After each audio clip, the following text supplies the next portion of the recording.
Hey guys, and welcome to this episode of Keep It Positive, Sweetie. I'm Renee, and today we are talking about dating in your 40s. And when I think about dating in your 40s, the first song that came to mind was Destiny's Child, Independent Women. All my women independent, throw your hands up at me. And when I think of that, it's because I feel like once women get to their 40s, and they're still dating, they're definitely independent. I know for me, I just turned 40 in October, and it was something that clicked. It's like, literally the day I woke up after my party, I was like, whoa. I had so much clarity on things, and I was very sure about what I wanted to do, how I wanted it, and all those things. But leading up to that, I work in a very vain industry, in an industry that's always looking for the youngest and the hottest and the next. And I was worried, like, Lord, am I getting older? And we also live in an industry where we don't tell people our age. So, even on my invitation, I was very strategic about not putting that I was turning 40 because I just didn't want to put that out there. But everybody found out anyway, so now everybody knows. But when you're dating in your 40s, there's so many factors that come into place. Your biological clock is ticking. Society has put so much stress on, you need to get married by this age, you need to start having children by this age. And my acting career got started very late, and what I thought was late, but then I realized some of the greatest artists there are started in their 40s. So I'm actually not as insecure about that as I was before, but I was worried about that. My biological clock is ticking. I found myself attracting 20-year-olds. And I was like, what is this? 'Cause I know I don't look 40. That was the first thing. I don't look like how old I am, but I was attracting young people. And with that, it became a stress because I knew they wanted children. I'm like, okay, these are conversations we have to have. And I always wanted to date somebody that's either my age or a little older. And honestly, they'd already had children because I didn't want that pressure. I don't want the pressure of, okay, if he wants children, I can't give him that. What if I've passed that stage in my life? And another thing that's really hard about dating in your 40s is, for me, is finding a man that's not intimidated.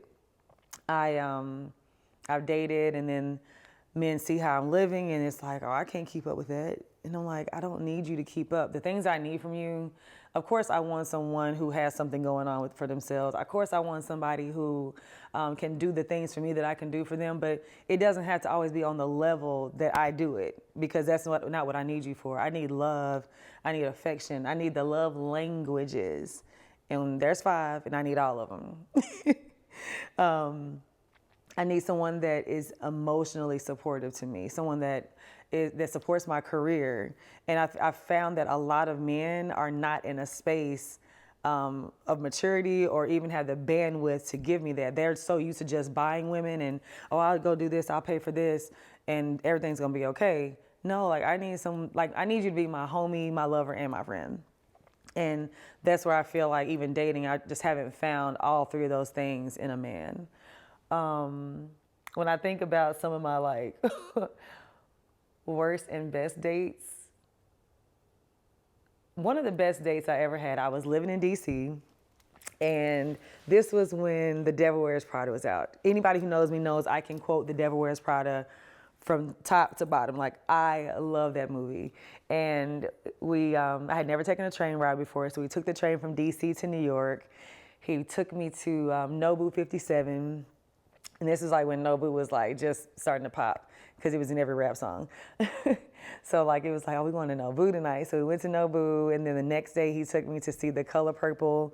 After the play, he took me to Smith and Lewinsky, which was the restaurant that Meryl Streep had Anne Hathaway go get her lunch. And when she brought it, she goes, oh, I don't need that. I'm going to have lunch with Demarchier. And she was pissed. So she takes the plate and throws it in the sink, and the plate cracks and all this stuff. So we went there. We got the exact same steak that Meryl Streep had ordered, or that Anne Hathaway had ordered for Meryl Streep. And I was like, this is the most thoughtful Valentine's Day I've ever had, and probably still one of the most thoughtful weekends somebody's really planned out for me. And then we got back home. He bought me my first Louis Vuitton bag, and I was like, okay, yeah, this is great. And then I found out that he was a scammer. Yeah. They always say when things seem to be too good to be true, they probably are. And I was like, Lord, how does this man work for the government and he's scamming? He had this man, and I don't want to be stereotypical because if you live in Atlanta, we know there's a lot of scammers.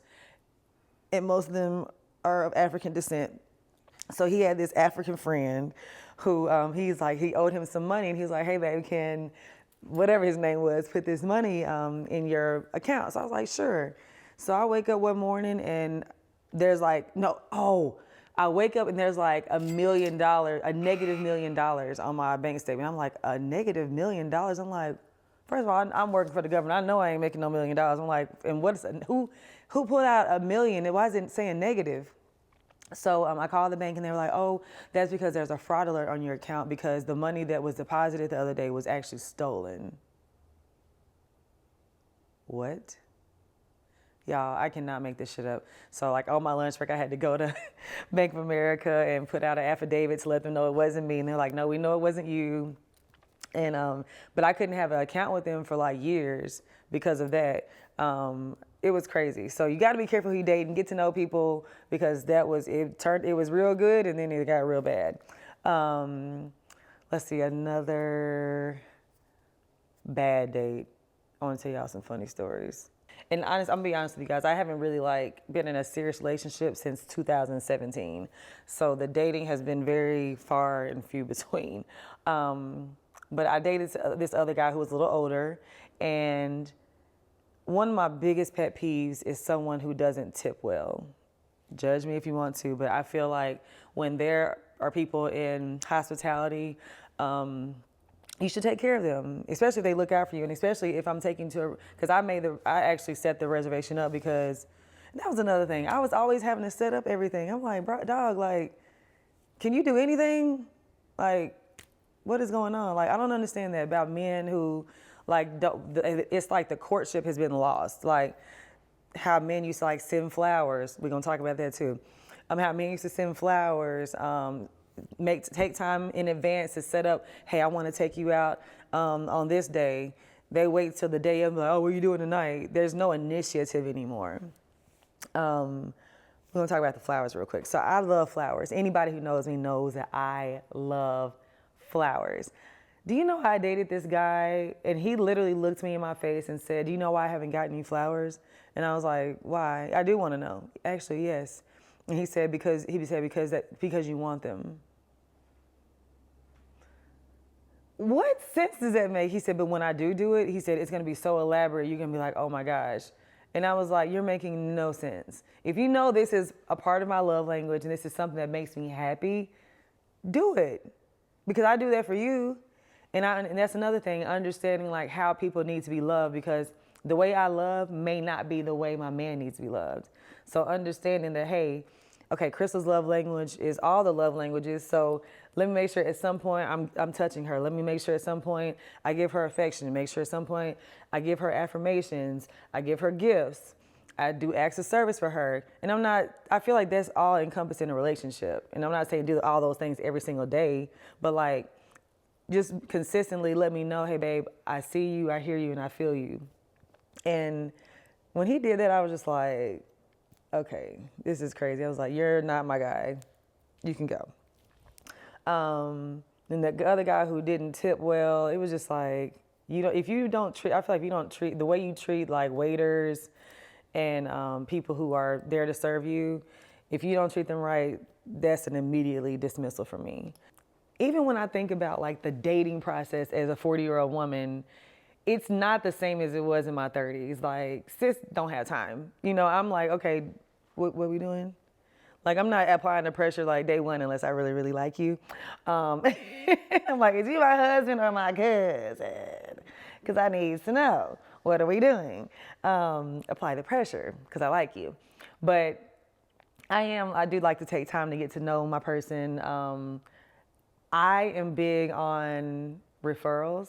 I really do not like meeting strangers. I want to know somebody that knows you to vouch for you and say, okay, yeah, this person isn't crazy, or this is his past, this is what he's been through. I need a little background check on you.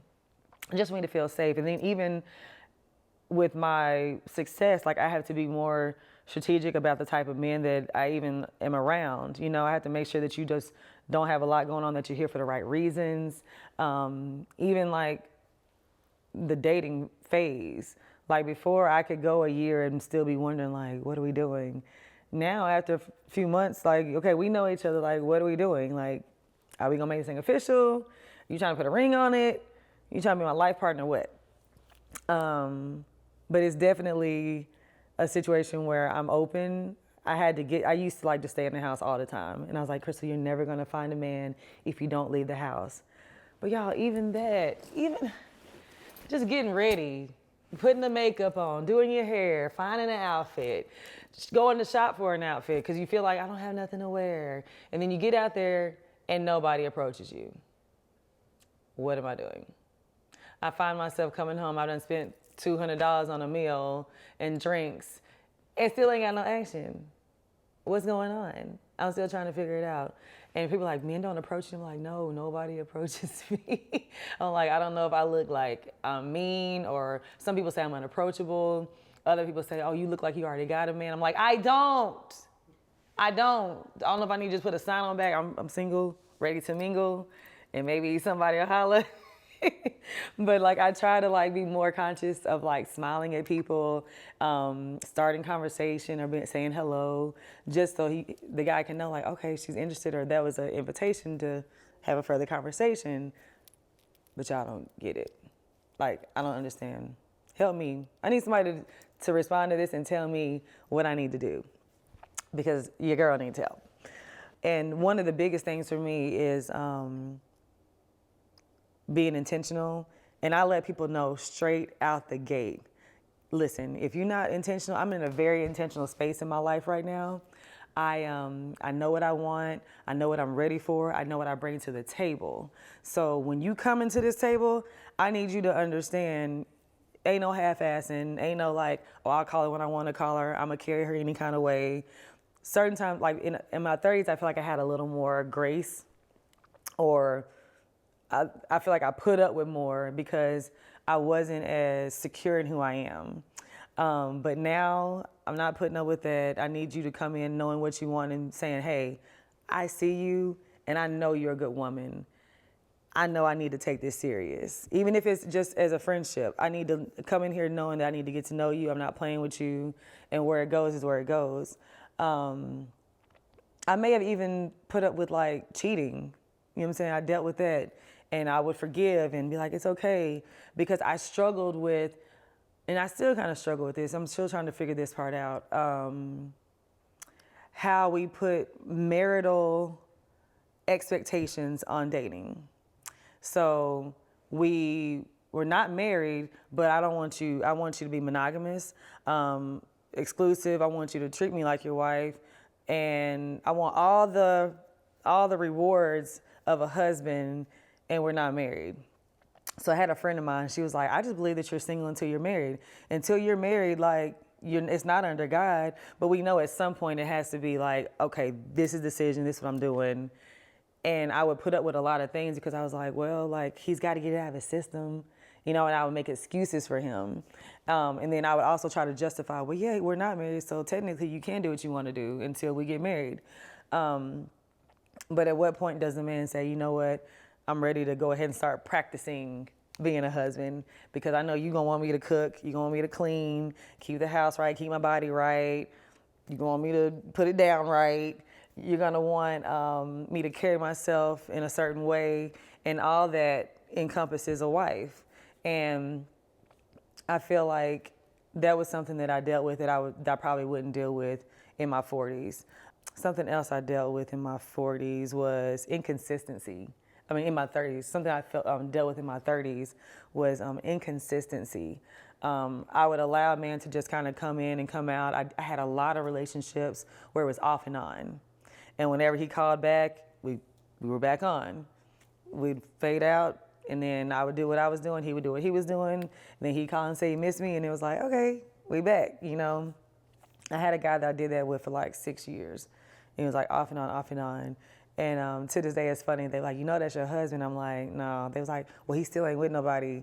And I'm like, yeah, because he got issues. He has commitment issues. And I was like, that's not my husband. Something else that I dealt with in my 30s that I would not do now is the lying. Like, let's just say this, I put up with a lot of shit that I would not put up with now. And that's because I don't have the tolerance. I have zero tolerance for lying, cheating, for inconsistency, for someone who, a deal breaker for me is someone who's not like a man of God, who doesn't want to go to church. Like, I need somebody that I can do everything with. I don't want to just, we go on vacations together, we go to dinner together, we go to ball games together, we do all the things together, but on Sundays, I'm the only one going to church. That ain't gonna work for me. I need somebody that's like, baby, we gonna pray together too, because we gotta keep this thing tight. And that's, for me, is like one of the biggest things. I always say, when people are like, well, what are you looking for in a man? And I always say, I want a man that has to seek God to get to me. When they see me, they're like, ooh, I can't go about the same way I done went with all these other women. I gotta go with this woman different. Lord, help me secure this, because I know if I do it, I'm gonna mess it up. I need you to seek him first before you step over here, okay? Secondly, how he treats his mother. I want him to, like, my mother always said, watch how a man treats his mom, because that's how he's gonna treat you, and it's so true.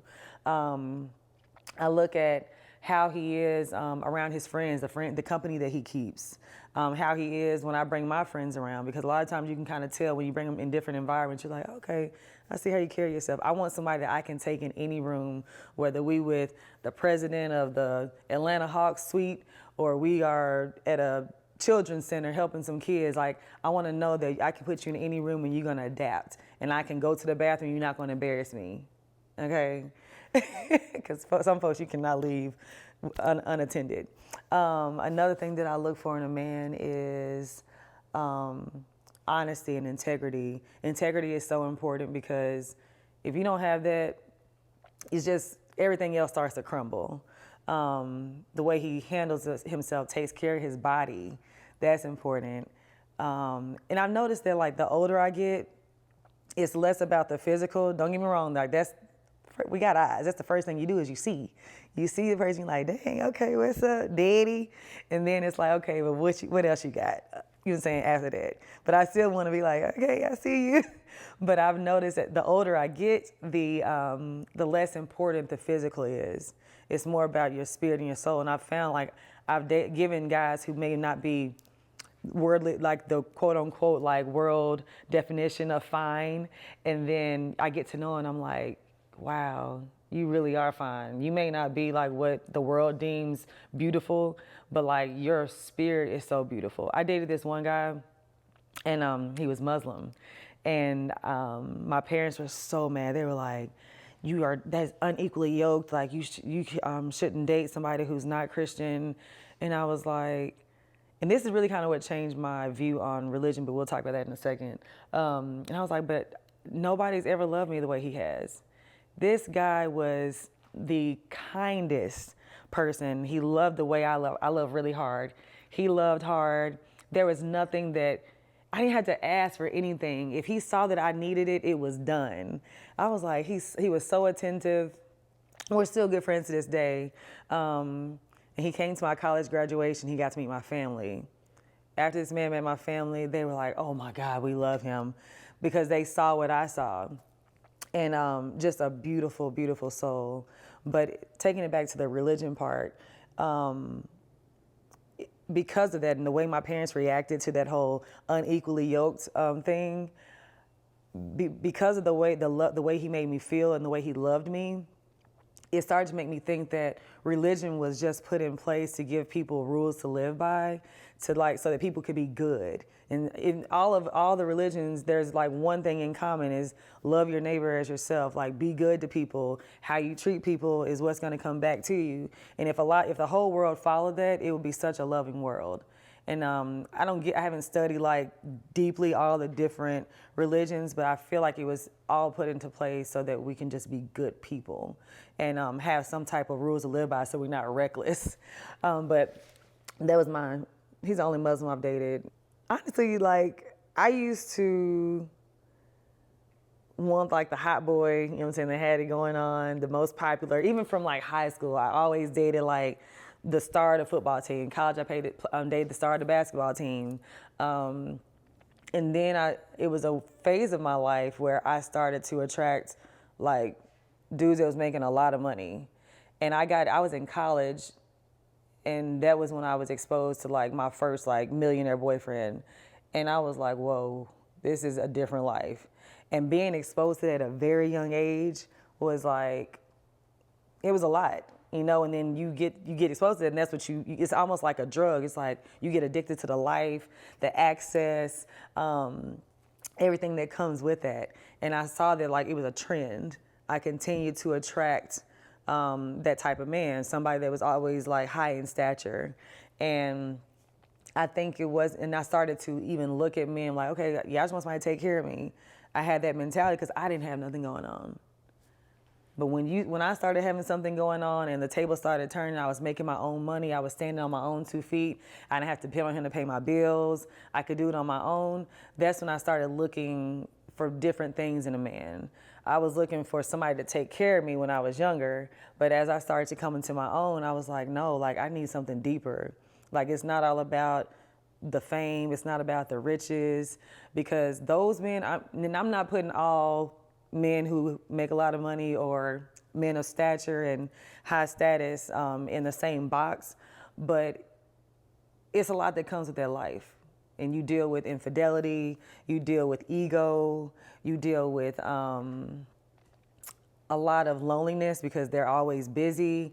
And those are things like, okay, do I want that? Like, is this the life I want? Do I want to be by myself all the time while he's out doing God knows what? Because he feels like he can, because he's the one bringing all the money in. So when I started making my own money, my whole idea of what I wanted in a man started to change. And not saying that my success defines me, but I'm not going to sit here and lie and say that it didn't boost my confidence and make me like, I don't need you. You know, I can do this on my own. I want you. And there's a difference between needing somebody and wanting somebody. When you want them, it's a choice. I'm making a choice to be with you. When I need you, it's like, nigga, I'm not gonna be able to survive if I don't have you. And the need turns into something different. Like I need that spiritual connection. I need you mentally, like you have my heart and my soul now. It's not all like tangible things. When for where I am now. But yeah, it's definitely changed. I look more on the inside than the outside. It's not all about what you can do for me at this age. It's about how you can feed me. And that's what it really is. How can you feed me? How can you feed my spirit? How can I learn from you? There's guys that like literally can be top NBA players that like, Crystal, I would marry you tomorrow. And I'm like, bruh, the conversation's horrible. Like, I'm a sapiosexual. You get me here, you gonna get me there, okay? you gotta get the mind first. And I'm like, every time I'm on the phone with you, I'm like, and I know you'll buy me every Chanel collection, everything in Gucci. You'll take me on every trip I want to go on. But when we there, what we talking about? Like, it's something about that. Like, I have to be stimulated mentally. So those are the things I look for now as a 40-year-old, and that's what the difference is for sure.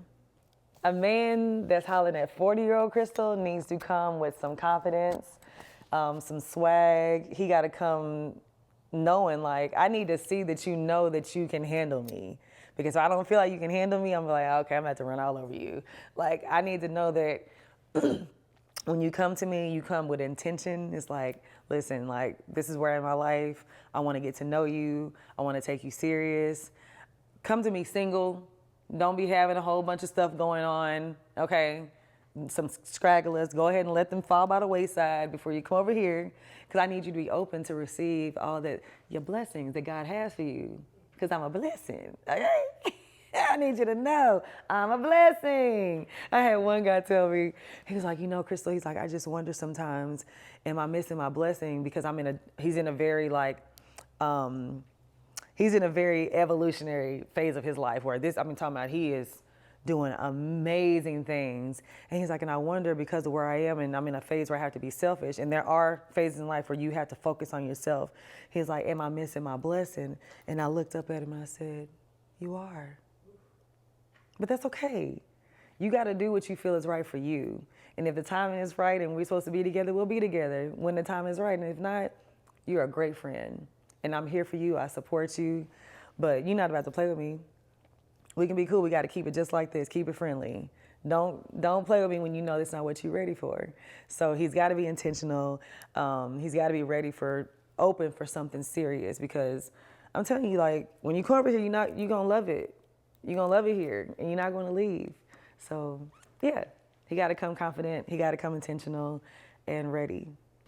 So I talked about it. I said that I love referrals, but in 2019, my friends were like, Crystal, why are you single? Like, you are such an amazing woman. Like, I know there's somebody out there for you.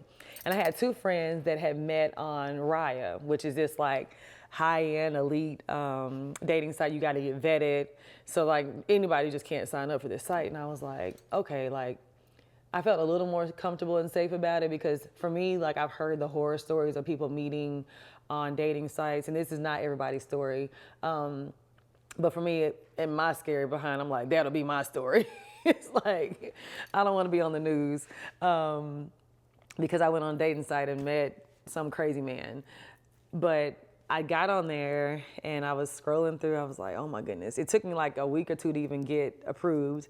So I get on there and I'm like, And then the few guys that I did match with, they never hit me. So I was just like, what? Okay, this is stupid. So I deactivated my account. And hats off to anybody who does that and it actually works. Like, because I feel like there are some good people out there who use dating sites for the right reasons. And those are people who everybody's looking for a relationship. So it's not like you're going out there and we're not on the same page. We definitely have the same end goal in mind, that we're ready to be with somebody and we want to get married or whatever the case may be. But I'm big on referrals. I'm not too keen on the dating sites. Somebody asked me before, would I go on like a dating show? No. Well, maybe not at this point in your career. Yeah, no, I would never. Somebody literally, didn't somebody ask me to somebody did ask me about some type of show, and we're like, we'll host it, but we're not like coming on it. Yes. I can't remember. It's coming back. Yeah, we were both like, nah. Yeah. I don't know, like, it's something about that, and that's, whatever you do is your business. And I watch the shows, I think they're fun to watch, and I'm very intrigued by it, but I'm not putting myself out there on live television. I do that already through my work. I'm not about to put you like in that, all my business, trying to find love. There was another show too, was it Looking for Love? That Will Packer produces. Yeah, my mom loves that show. But yeah, no, I don't think I would do a dating show or anything like that either. When it comes to like dating and that timeline of, okay, we met, we get to know each other, you're courting me. Okay, now are we exclusive? Are we doing this thing? What are we doing? The most uncomfortable position to be in a relationship or in a dating phase is to the point where you're like confused about what we're doing. I talked to this guy for a year and didn't know what we were doing. And when I finally asked him, I was like, so what are we doing? I know guys hate that question. It's like or they hate that we need to talk and they hate the what are we doing? It's like, dun, dun, dun. And I'm like, and I tried to use my tone like, so what are we doing? Not, so what are we doing? I tried to be very particular about how I said it because I didn't want to like scare him or him to go in a shell and be like, oh God, I don't want to talk about this. And he was like, I'm thinking we're dating. And he's like, oh no, he's like, we're getting to know each other. I'm like, bruh, how much knowing do we need to get? Like, come on. Pastor Darius and Pastor Shamika say collecting data. I was like, it ain't that much data to collect. I showed you in 3 months what it was. If you didn't catch it, you didn't catch it. So I'm thinking we dating, and that's the importance of communication, because women will be thinking one thing and a man will be thinking another. So I feel like at that point I was in my 30s and I waited a year to kind of figure out what we were doing. But now I feel like within 90 days, that 3-month period, we need to know what we're doing. You know, like I'm not gonna keep wasting my time if you're unsure, because I'm an open book. My energy is very like penetrating, like you're gonna feel it, and it's either you gonna feel it or you not feeling it. So like make a decision. Don't string me along. I need you to be very vocal about how you feel. So yeah, I would say about 3 months is my like waiting period to kind of figure out where it's going. At this age, I'm gonna have a man who I don't have to ask. He's gonna tell me, or I might have to hit him with the, I'm about to go out tonight. Am I taking or no? Because I need to let these men know what it is, because I know they're gonna be on me, you know, or not, because they're gonna be approaching me. But am I taking or not? You know, I need to know. I might hit him with that. That'll probably catch him off guard. But no, like at some point, like I feel like at that point, I'll be like, so what are we doing? Like, this is where I am. This is how I feel about you. And if I'm asking you that means I feel safe with you. I want to take this further. But I hope that the men that I attract now, I hope that I'm attracting likeness and people who think like me, that I'm not even gonna have to ask that to. He's gonna come to me and like, babe, like this is where I am. I want to take this to the next level with you. And I'm gonna speak that. My next man, I'm not even gonna have to ask him, because he's gonna tell me. And he's gonna let me know, baby, this is what it is. I got you. We in this thing. And it's so funny because my parents got engaged within 6 months, and they were married by the 8th month. So like it was a very fast track marriage. And my mom always says, it don't take nobody that long to figure out if they want to be with you or not. Now, I will say that I go back and forth with this. Some days I want marriage, other days I want a life partner.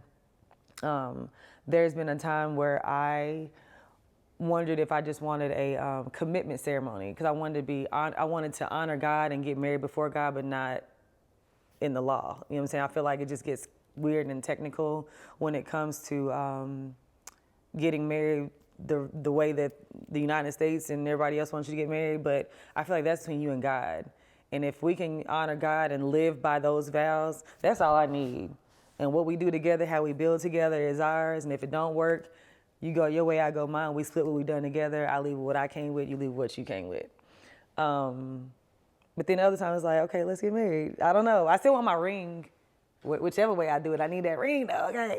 Let's talk about the minimum 8 carats. Minimum 8. What Jay-Z say, rock so big, can't even fit her hand in her new purse. Yes. Yeah, I need that.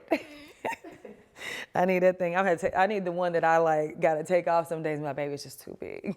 It's just too big. Everything's too big.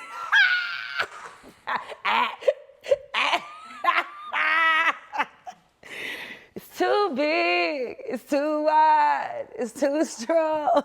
It won't fit. All the things. Just a big energy, okay?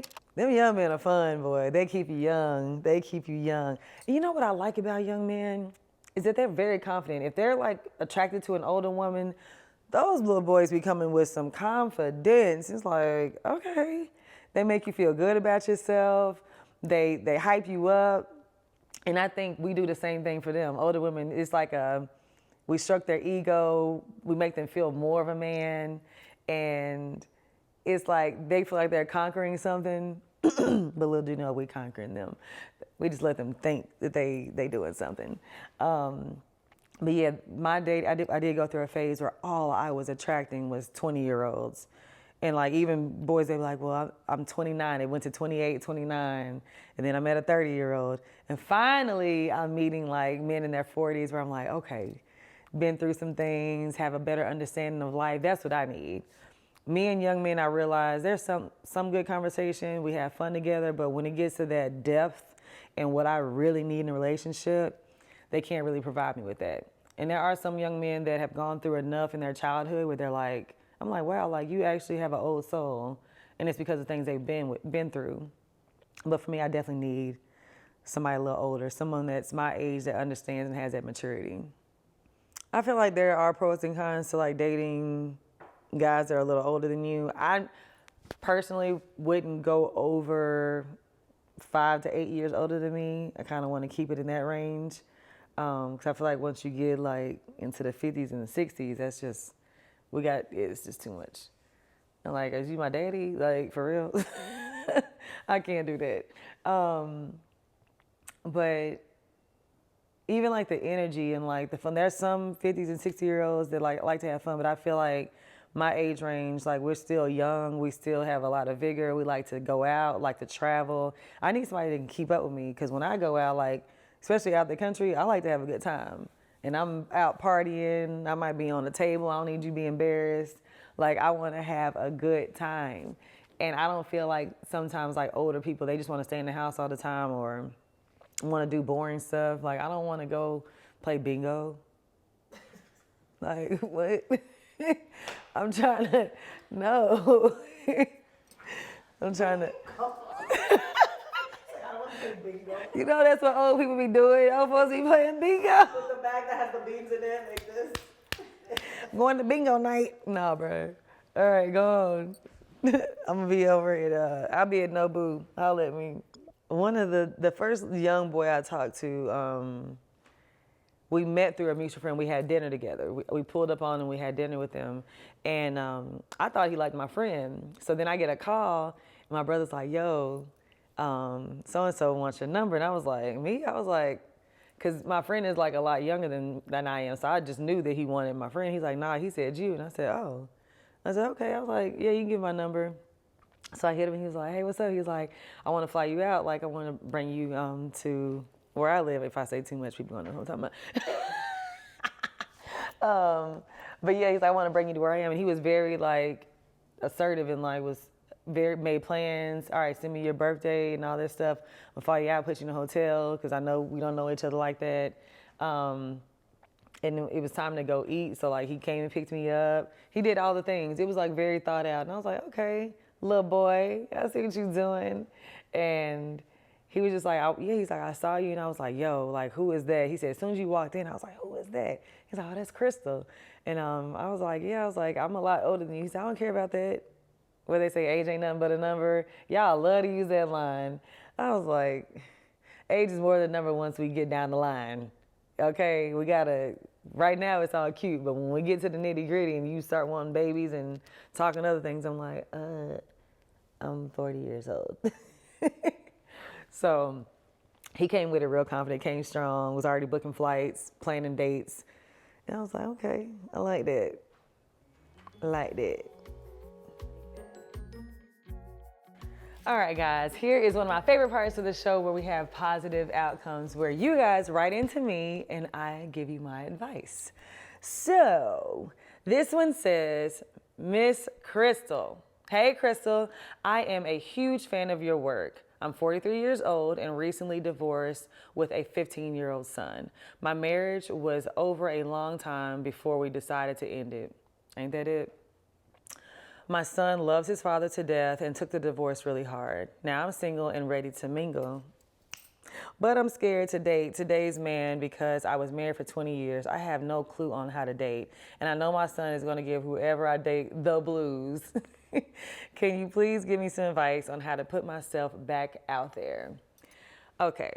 Yeah, if you were married for 20 years, I totally understand, because dating has completely changed. And today's man is not the man 20 years ago. Whew.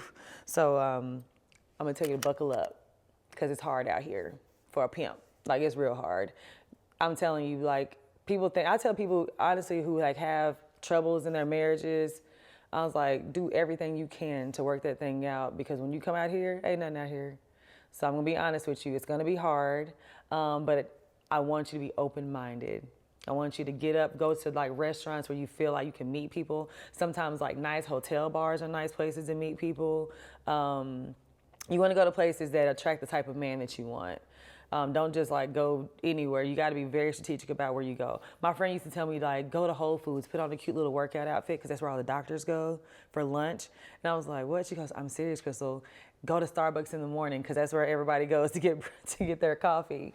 And she was like, you think about it, you want to strategically put yourself in the places that you want to meet the caliber of man that you want.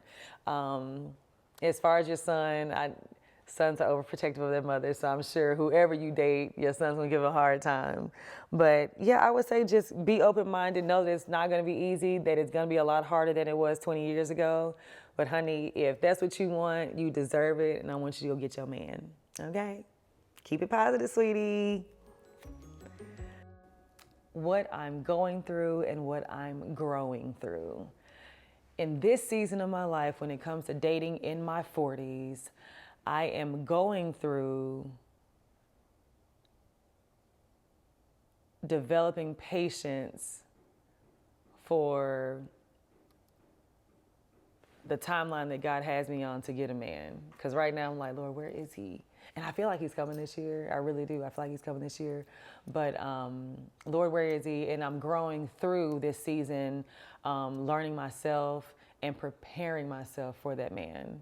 So in therapy, really trying to unpack more things so that I can be my full self when I do find or attract, because if I'm not fine, he's going to find me, find my man. So yeah, that's what I'm going through and what I'm growing through. Guys, this has been an amazing episode. I hope you guys enjoyed it. For the Keep It Blank, sweetie, what are we going to say? I'm going to say keep it cute, sweetie, okay? Because listen, we're 40, we're fabulous, we're fine. Just keep it cute, have fun with it, and stay open-minded. Thank you guys so much for tuning into this episode. If you want to write into my Positive Outcomes listening letter, make sure you write to keepitpositivesweetie@gmail.com. You can find me on all things, all platforms at Love Crystal Renee. Follow me, tap in, and let me know how you guys are enjoying the show. I hope it's blessing you as much as it's blessing me. Mwah. And in the meantime, you know what to do. Keep it positive, sweetie.